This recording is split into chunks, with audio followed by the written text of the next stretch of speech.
Oi para todo mundo, meu nome é Marcos Souza e esse é mais um vídeo do canal Sons Aleatórios. E hoje eu trago aqui um álbum de colaboração entre dois ex-integrantes do King Crimson. Um álbum aí, portanto, está na árvore genealógica do grande King Crimson. Estou falando desse álbum que saiu em 1970, no mesmo ano que saiu o segundo álbum da banda, o In the Wake of Poseidon, que foi lançado em maio. Em novembro, 6 meses depois, veio esse álbum aqui, MacDonald and Giles. Então é uma colaboração aqui entre o multi-instrumentista Ian MacDonald, tocava teclados, tocava flauta, saxofone também, tocou isso no primeiro e no segundo álbum também, e o baterista Michael Giles. Então aqui é a capa.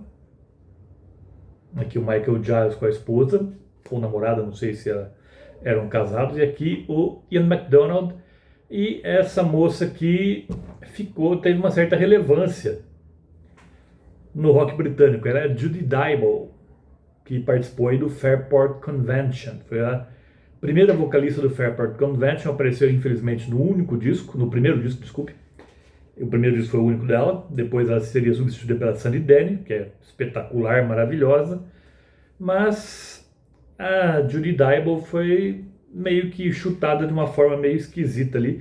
Ela era namorada do Richard Thompson, o guitarrista do Fairport Convention, e líder também, mas acredito que depois de terminar o namoro, ele também a expulsou da banda, né? Aqui, então a capa mais ou menos é isso aqui que é a capa. Os dois casais aqui. Isso aqui é uma edição japonesa, inclusive, mas tem as letras aqui em inglês, tem aqui a ficha técnica e tudo mais. Então, esse álbum aqui as canções foram na sua maior parte compostas ainda quando eles estavam no King Crimson, mas após o segundo álbum, no segundo álbum a formação da banda do King Crimson era meio maluca. Mas participaram. Os dois chegaram a participar do segundo álbum do King Crimson. Até o Greg Lake participou também, na maior parte do álbum. Então o que temos aqui é um álbum bem progressivo, mas com influências de classic rock, de jazz também. E pelo que eu li em alguns sites de música estrangeira, o pessoal fala que também tem muita influência de funk, o que eu não vejo muito aqui não. Mas, em todo caso, tem gente que afirma que é um álbum de jazz funk até, apesar de não concordar. Então, temos aqui 5 canções. Primeiro, uma canção mais longa, de mais de 11 minutos de duração, a Sweet and Sea. E bem ao gosto do King Crimson na época, colocando aqui, including Turnham Green, Here I Am and Others. Então, é uma música que começa bem classic rock mesmo, começa muito estilo Paul McCartney para mim, estilo bem McCartneyano aqui. Depois já muda para uma coisa mais jazz rock, me lembrando às vezes o Caravan, pessoal de Canterbury. Depois tem uma parte orquestrada, também bem o estilo do rock progressivo que estava no seu período bem promissor, ali em 1970, estava em ascensão. Depois tem uma parte mais de rock, mais pop rock, meio Beatles assim. E por fim a última parte meio que um sumário de todas as outras anteriores. E nessa canção aqui a gente tem, abrilhantando aqui a canção, a presença do Steve Winwood, do Traffic, aqui tocando teclados. Depois a segunda música é Flight of the Ibis. E aqui na verdade é a melodia de Cadence and Cascade. A música está lá no segundo álbum do King Crimson, que para mim é inexplicavelmente cantada pelo Gordon Haskell, que depois viria a ser o vocalista de todas as canções ali do Lizard, o terceiro álbum do King Crimson, o baixista vocalista como era tradição na época do King Crimson. Por que eu falo inexplicavelmente? Porque o Greg Lake chegou a gravar vocais para essa música na edição especial do In the Wake of Poseidon, tem a versão com o vocal do Greg Lake para essa música. Então não sei por que justamente essa música escolheram a voz do Gordon Haskell, se bem sendo que poderiam enxertar ali a voz Do Greg Lake, daí seria todo o álbum, teria participação as músicas vocais, pelo menos, seriam a participação do Greg Lake, o que não ocorreu. Então aqui Flight of the Ibis é um reaproveitamento da melodia de Cadence and Cascade com novas letras. Aqui o B.P. Fallon, um letrista aqui que acaba compondo as novas letras aqui para essa canção, juntamente com o Ian MacDonald, que é o que compôs a melodia. E esqueci de falar, a primeira faixa é toda do Ian MacDonald.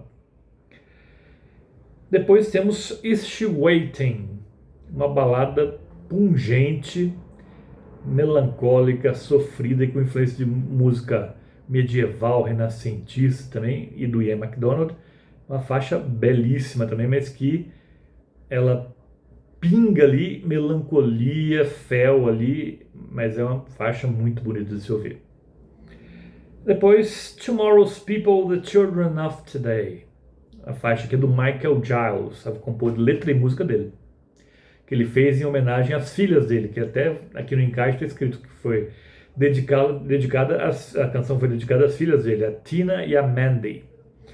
Então fala sobre a esperança nas crianças que vão ser o povo de amanhã, como ele fala aqui. E é uma música com um trabalho de bateria, de percussão simplesmente espetacular do Michael Giles. Muita gente reclama que nos álbuns do King Crimson, pelo menos no primeiro ali, o Michael Giles foi meio que podado, não conseguiu dar o seu melhor ali. Talvez o Robert Fripp não queria que ele pesasse muito a mão, mas aqui é justamente o contrário. Eu não concordo com essa tese aí de que o Michael Giles foi podado no álbum de estreia do King Crimson, mas aqui realmente a bateria é algo e a percussão, no geral, é algo de espetacular. E depois a última faixa ocupava todo o antigo lado B, na edição original em vinil.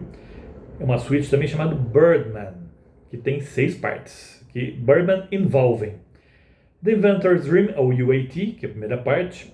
The Workshop, segunda parte. Wishbone Ascension, terceira parte. Birdman Flies, com exclamação assim, a quarta parte. Wings in the Sunset, quinta parte. E a última, Birdman, The Reflection. Eu não consigo ver assim muita... onde termina uma parte, onde começa a outra. Aqui, pelo menos nessa edição que eu tenho aqui, ela foi listada só como sim, uma única faixa, não está dividida nas partes ali. Então é meio que líquida ali a divisão entre as partes. Mas essa é aquela típica suíte de rock progressivo, mesmo com vários climas, várias atmosferas. Começa com um coro celestial, depois vem uma parte mais pop também, mais pop rock, meio Beatles, como falei no anterior, na primeira suíte também, Suite NC. Tem um jazz rock meio estilo Traffic, aqui já mais puxado para o Traffic. Tem orquestrações também belíssimas aqui. Então, e termina de uma maneira apoteótica, como era bem ao gosto da época. Então aqui você vai ter, a gente vê aqui uma faixa tipicamente ao estilo rock progressivo, uma suíte progressiva por excelência. Algo que quem é fã de rock progressivo se deleita, se delicia, e quem detesta rock progressivo costuma dizer que é muito chato. Bem que eu acho que os chatos são eles, na verdade, né? Pra mim esse negócio de reclamar de rock progressivo é muito datado, é muito anos 80, felizmente ficou lá no passado. Mas então, esse álbum aqui, como eu falei, foi lançado em 1970, em novembro de 1970, e infelizmente é a única colaboração entre os dois. Depois eles teriam carreira solo também. O Ian MacDonald fundaria praticamente o Foreigner, que é uma banda com um som bem mais acessível do que a banda anterior dele, King Crimson. Mas tem seus lampejos também, apesar de eu não ser muito fã do Foreigner, mas o King Crimson é insuperável. Então fica aqui esse belo registro aqui da dupla Ian MacDonald e Michael Giles. MacDonald and Giles é o nome do álbum e também da parceria aqui entre os dois. Infelizmente a Judy Dybel não participa nem com backing vocals aqui nesse álbum. Depois do Fairport Convention, ela se envolveu com o projeto Giles and Fripp, que eu já falei sobre o único álbum que eles lançaram aqui, que é o The Cheerful Insanity of Giles and Fripp. E na faixa Little Children, ela faz vocais ali. Mas ela gravou muito mais coisa ali, que ficou registrado ali num CD que foi lançado décadas depois, chamado The Brunsbury Tapes, que eu estou procurando faz tempo, estou caçando esse CD faz tempo, ainda não consegui achar ainda. Espero conseguir. E uma das faixas dessas Brunsbury Tapes que eu fico assim extasiado de ouvir é a versão Under the Skies, que tá como faixa bônus também no The Cheerful Insanity of Giles and Fripp. Não entrou na versão original do álbum, mas na reedição em CD sim, como faixa bônus. Mas como faixa bônus ali do álbum que eu mencionei anteriormente, quem canta ali, acredito que seja o Michael Giles. Não, acho que é o Ian MacDonald, na verdade.